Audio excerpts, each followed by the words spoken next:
In the first part of this story, we saw Rebecca's quiet endurance and James' self-centered behavior creating tension in their home. Despite her patience, Rebecca faced constant challenges, often standing alone as she prayed for her husband's transformation. But change rarely comes easily, especially when it involves confronting deep-seated habits. Now, in part 2, the story takes a deeper turn. A visitor's concern leads to an unexpected intervention and a message, and James begins to uncover truths about his own family that he never imagined. What will happen when the weight of his actions finally sinks in? Can love, patience, and a little wisdom bring about the change Rebecca has been praying for? Or will history repeat itself? This is a journey of reflection, redemption, and the power of love to overcome selfishness. Welcome to part 2 of Why You Must Learn Patience If You Married a Self-Centered Man. Honey, please, I am preparing to leave for work. I'm a bit behind schedule. Sorry I can't come to the sitting room now. What's that supposed to mean? Make sure you clean my shoes and pack the box I'm using for my trip before leaving. What sort of temptation is this? Why does he enjoy punishing me at all times and never considered how I feel?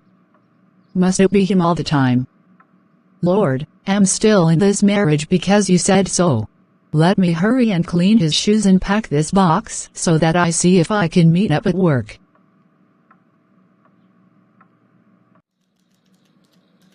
Where is this document? I pray I find it before the director calls for it. Could it be that it is network that has delayed the document from being delivered? I believe my secretary had sent it as requested. Let me notify her to resend it again as soon as possible.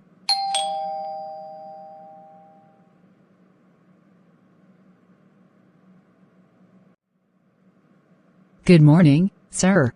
Good morning, my dear. How are you today? You are not looking bright. I am fine, sir. Thank you for always showing concern towards my well-being. You are welcome. The email that you sent to me is not delivered. I want you to resend it again as soon as possible. I apologize, sir. You don't have to. That wasn't your fault. I think the server was down. It is not the server. When I was on it yesterday, I received an urgent call from home, so I left immediately without sending it. Sorry about that. Hope all is well. Not completely, but I'm giving it time. Please, if you are depressed of something, try and talk to someone. But if you are not comfortable saying it to someone, God is always ready and just to hear from us. Thank you, sir, for always being there for me. Let me hurry to send the documents. That is fine by me. Once you're done, ensure you deliver that invitation letter to Friends of Peace Foundation as soon as possible. God, irrespective of all challenges, you always surround me with wonderful people. The only person that gives me issue is the one I call my better half, who is supposed to be my #1 supporter. I believe with time, you will put things right. I don't want to involve anybody in this matter cause it will be embarrassing.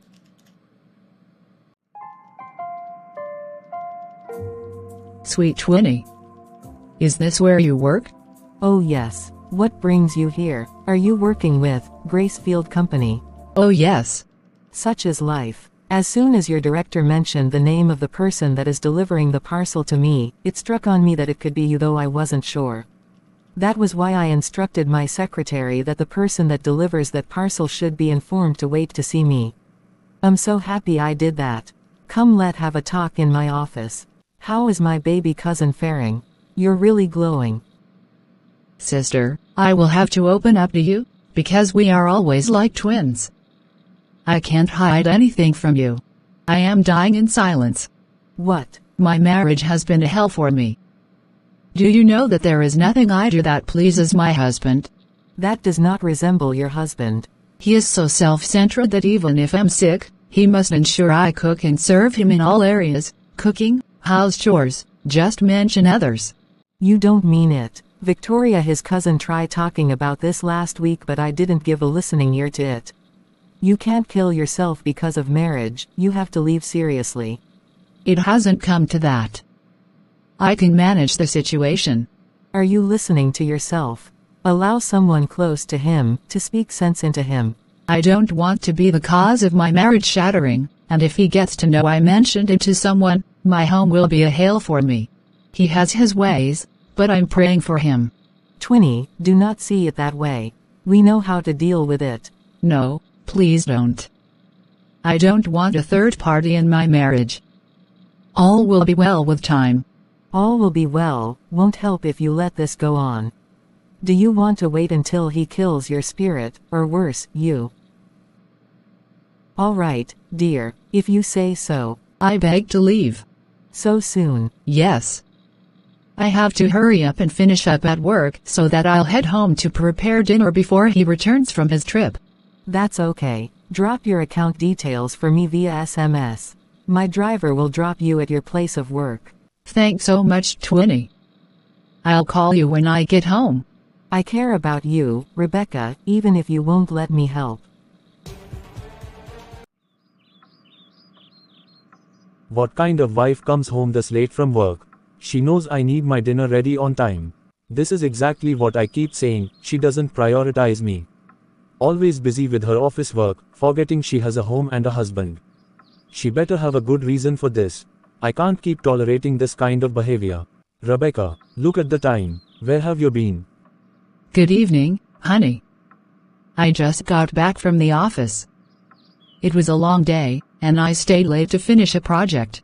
So you stayed late at work, and now I have to sit here starving. Is that your excuse? You didn't even call to say you'd be late. Dear, I didn't plan for the work to take this long. I've been on my feet all day. Can I rest for a moment before I prepare dinner? Rest? What about me? I've been sitting here waiting, and there's no food on the table. You should know better. Dear, I just walked in through that door. I understand you're hungry, but I need a moment to breathe. Oh, so now your breathing is more important than my food. You're really something, Rebecca. I'll make dinner now. Mama, why didn't you notify me that you are coming to my place when you called? I heard about how you've been treating your wife, Rebecca, and I just confirmed it today. Mama, You cannot deny this because I have been outside for the past 10 minutes, listening to your conversations with your wife. Since you brought this up, let me say this, she is not responsible as a wife I expected her to be. She's lazy, full of excuses. You were acting so well that Daddy really enjoyed you. You remain my role model. Sincerely, you have really reminded me too much of your father. What are you talking about, Mum? Dad was always fair to you. That's what I let you believe. I endured his selfishness and harshness in silence for the sake of peace in our home. But it took a toll on me. I died in silence while you thought everything was fine. That's difficult to believe, but you were always happy. My dear, those were as a result of pretense. Am leaving. So soon? Yes, I have something to catch up with, and besides, I don't want you wife to know I came. I didn't know, I never realized. Don't let history repeat itself, son. Don't let Rebecca bear this burden alone. As I was saying, a self-centered spouse can drain the love and life out of a marriage.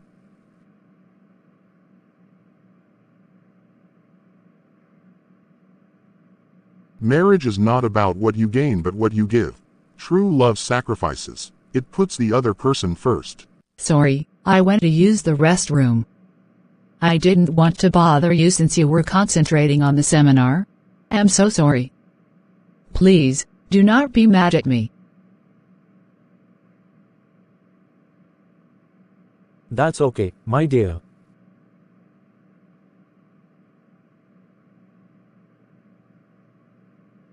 James glances at Rebecca, recalling his mother's words.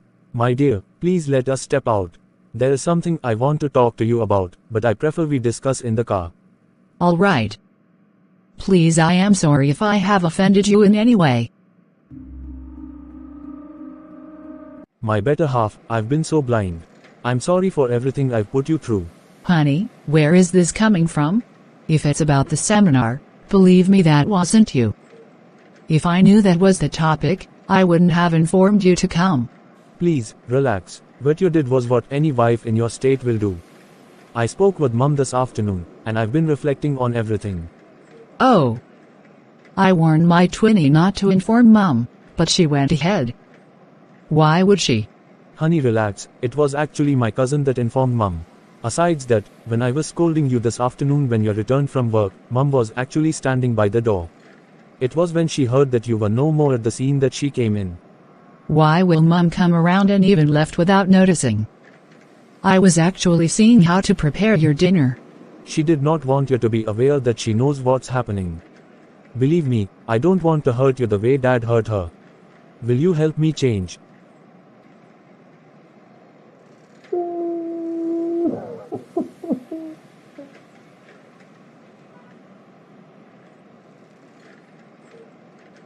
I'm so sorry, my love. Please, let's head home. I love you, dear. I love you more. It's obvious that you love me, else you would not have tolerated me this far. I am sorry. I will try not to be selfish henceforth, but I need your prayers. Honey, what's gotten into you? I thought we were heading home. A little wisdom from Mum, and a lot of guilt.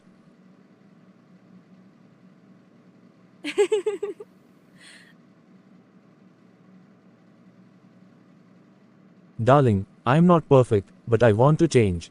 For you, for us. One step at a time, dear. I'll be here to help you. Patience isn't weakness, it's strength in the face of difficulty. Rebecca's endurance sparked a change in her husband, and his newfound resolve lasted. He truly let go of his self-centered ways and become the partner Rebecca deserves. Thank you for watching this video. Please, subscribe, like and share this video to get updated on more inspiring content.